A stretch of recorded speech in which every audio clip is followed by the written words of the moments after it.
wóor na yàlla seen intérêt la ñuy jéem a gérer et puis ñoom sax maa ngi rafetlu seen déclaration tey le fisc te am na ay nouveaux clients su dee une affaire de 74 milliards ñoom dañu si bokkoon mais le fisc na leen dem seeti est-ce que ñoom seen commission yi jot nañ si fay impôt c'est-à-dire loo tax wax dafa grave donc en résumé daal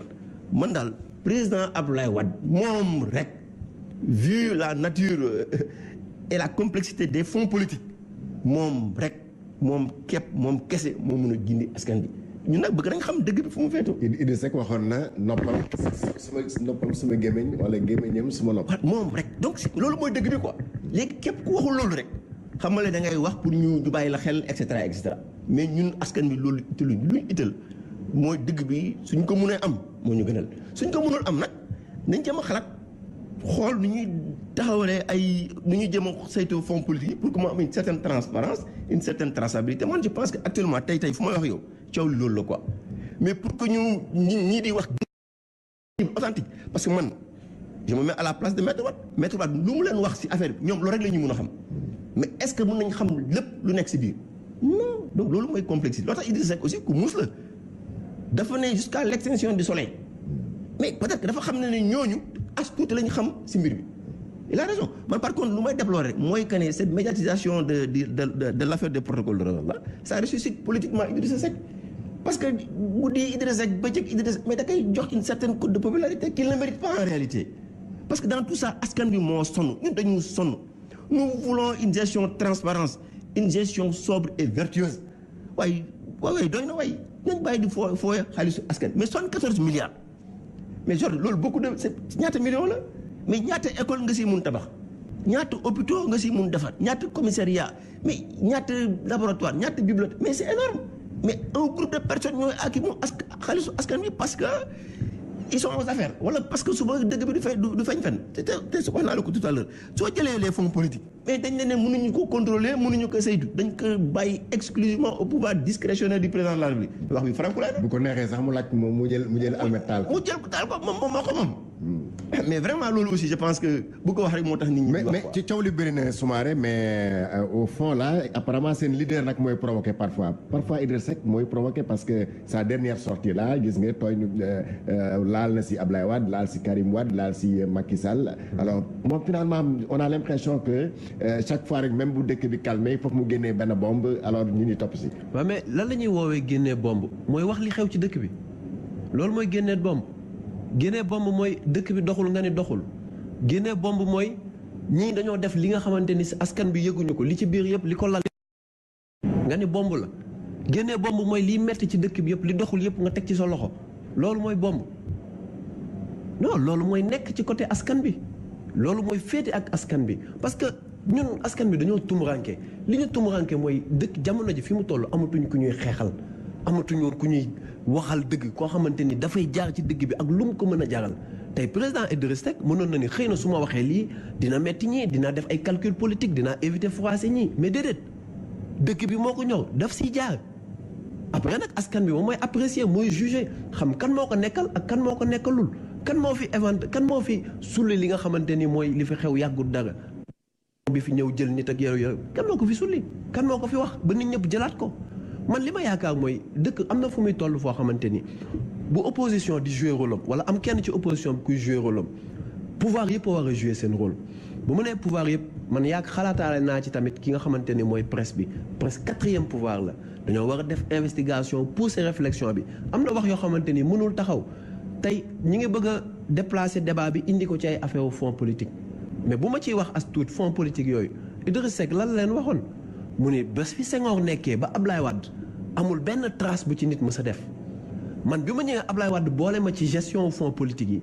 fépp fu dërëm mës a dugg képp ku ci mës a jël dërëm dama kaa bind mu bind boo amee loo leen ci soxla nag laaj leen ma bind yëpp a ngi fi nit ñi bàyyi ci suuf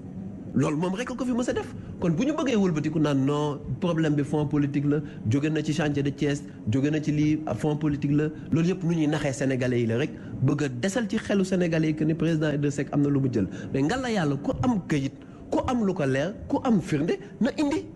du am nag doo ko gis du am amul démb amul tey amul ëllëg procureur na ci dem mbir mi leer nañ sénégalais yi une bonne fois ñu tourné wu ci li nga xamante ni moo leen yitteel dëgg te muy njàng mi muy hôpital bi muy lekk bi muy lépp loolu moo yitteel sénégalais yi mais du leen gëmal ni am na ku jël suñu xaalis daanaka sax dañuy mujj a làqu ci loolu kii wa jël suñu 74 milliards moo tax mënuñoo liggéey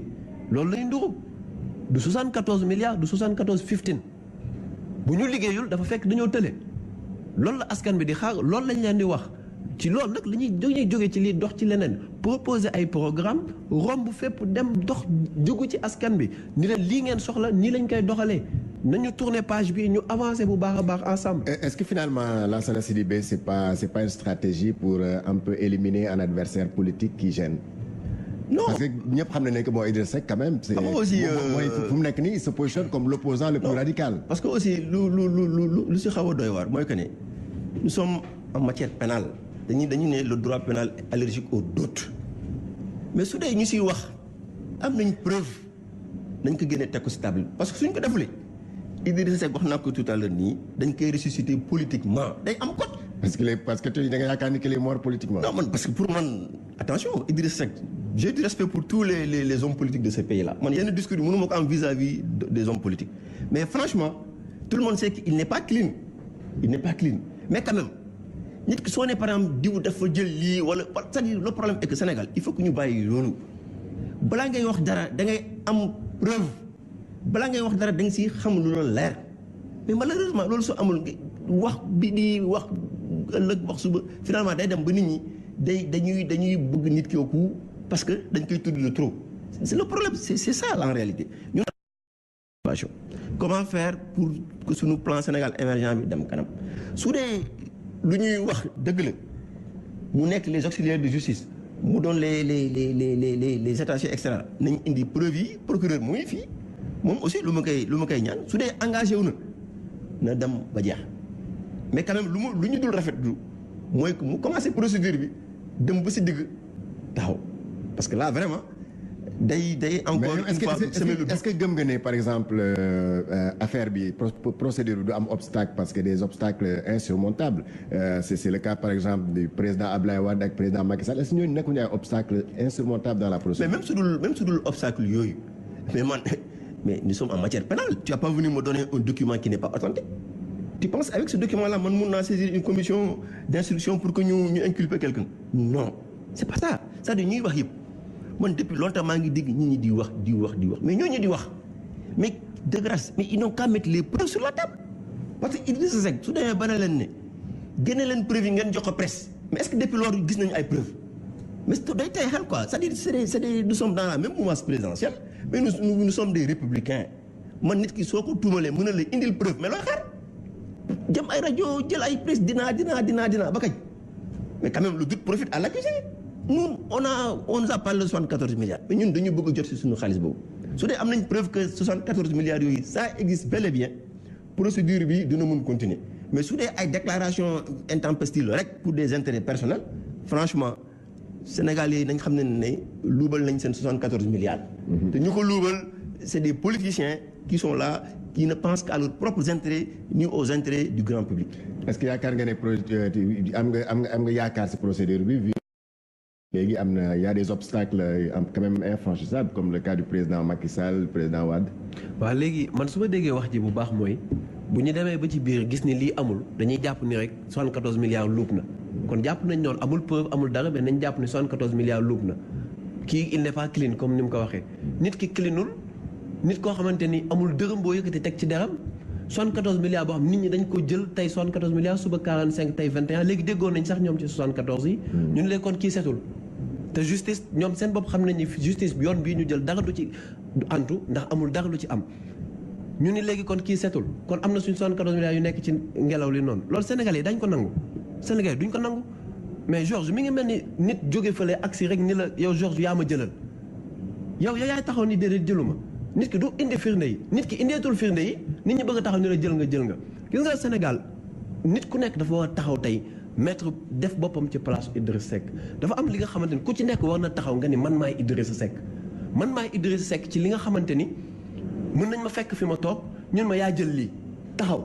kenn du indi preuve kenn du indi dara nit ñi yëkkati wax ji yëkkati pënd mi ba mu toll foo xamante ni bu ñu demee justice sax justice ni amul ñu ni déedéet kon daal suñu xaalis dem na noonu mais fu xaalis bi dem nañ delloo nit ñi cël man maay Idrissa Seck. yow yaay Idrissa Seck parce que yaay si parti nga bokk. c'est que Georges nga may ma yokk si tuuti c'est-à-dire nit ñi soo gisee aussi ñu si sonn et peut-être que mënuñu si indi preuve c'est que c'est lié à la nature du problème c'est des fonds politiques. mënoo ko justifier mënoo ko tracer ça pose problème quoi. mais que loolu fonds politique la. voilà donc temps bi jeex na ñu jaajëfal donc kii di Souleymane Soumaré bokk si réew mi di jaajëfal tamit Lansana Sidibé mi nga xam ne moo jiite le CIRSEM c'est le comité des intellectuels républicains. Le suivi des engagements du président de la République bokk donc si cadre APR yi di jaajëfal Cheikh Tidiane Ndiaye Cheikh Tidiane Diop Mame Sidi Diop Alioune Ndiaye di jaajëfal Oustaz Assane di leen jaajëfal tamit yéen téléspectateurs yi di leen jox dig daje ëllëg si beneen débat du jour.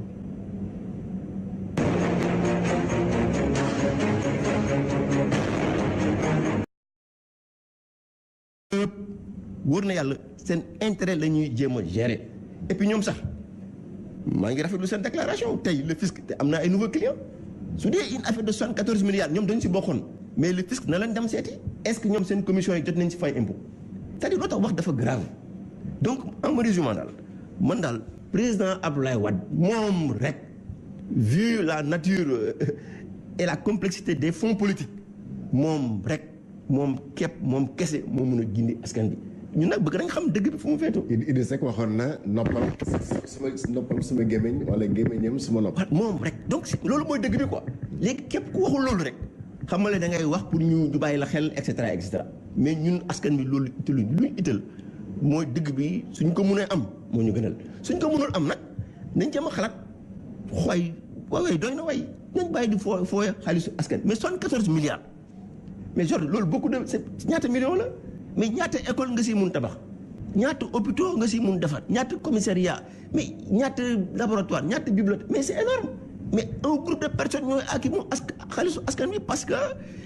ils sont aux affaires wala parce que suba dëgg bi du feeñ fen te su wax naa la ko tout à l'heure soo jëlee les fonds politiques mais dañ ne soleil mais peut-être que dafa xam ne ñooñu as tuuti la ñu xam si mbir bi il a raison man par contre lu may déplorer rek mooy que ne cette médiatisation de l'affaire des protocoles de Rwanda là ça ressuscite politiquement Idrissa Seck parce que guddi Idrissa Seck bëccëg Idrissa mais da koy jox une certaine cote de popularité qu'il ne mérite pas en réalité parce que dans tout ça askan bi moo sonn ñun dañu sonn nous voulons une gestion transparence une gestion sobre et vertueuse xool nu ñuy taxawalee